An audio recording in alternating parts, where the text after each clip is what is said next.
টিফিনে বা ব্রেকফাস্টে নতুন স্বাদের কিছু খেতে ইচ্ছে করলে অথচ মাথায় আসছে না কি বানাবেন, তাহলে এটা একবার ট্রাই করে দেখতে পারেন।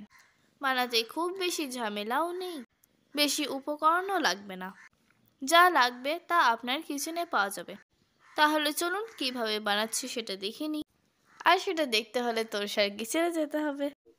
তো চলে এসেছি তোরসার কিচেনে।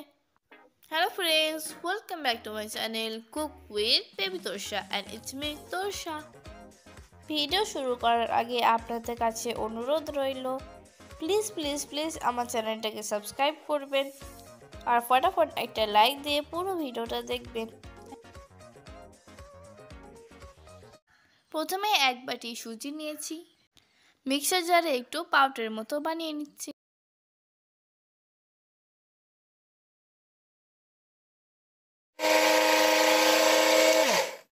দেখে নিশ্চয়ই বুঝতে পারছেন একেবারে ফাইন পাউডার বানানোর প্রয়োজন নেই।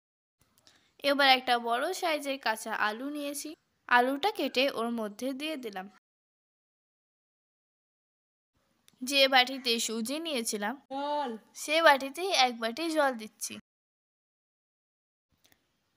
জলটা দেওয়ার পর একটা পেস্ট বানিয়ে নিচ্ছে। এবার একটা বড় বাটিতে ঢেলে নিলাম। সুজির আলুর এই পেস্টটা খুব ঘনও হবে না, আবার খুব পাতলাও হবে না। এখন এর মধ্যে দিয়ে দিচ্ছি একে একে 1 চামচ জিরে, স্বাদ মতো লবণ, টেস্টটা বাড়ানোর জন্য দিলাম অল্প একটু চিনি। এখন দিয়ে দিচ্ছি এর মধ্যে নিয়েছি গাজর কুচি, পেঁয়াজ কুচি, টমেটো কুচি ও লঙ্কা কুচি।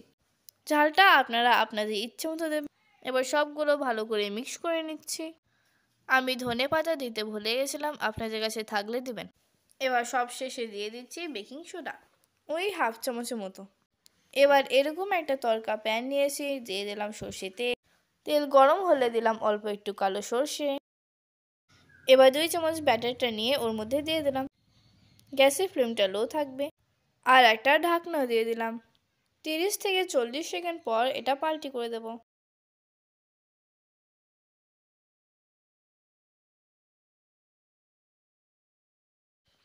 এখন একটা চাকু ঢুকিয়ে দেখে নিলাম কাঁচা অংশ লেগে থাকছে না, তার মানে এটা হয়ে গেছে। এবার ওটা তুলে নিলাম, আবার ওই একইভাবে পরোটা বানিয়ে নিলাম। বাই দ্য ওয়ে, এখনও পর্যন্ত যা আমার চ্যানেলটা সাবস্ক্রাইব করেননি প্লিজ সাবস্ক্রাইব করে নেবেন। আর যারা ফেসবুক থেকে দেখছেন তারা আমার পেজটাকে ফলো করবেন, আর যারা আগে থেকে করেছেন তাদেরকে অনেক অনেক ধন্যবাদ।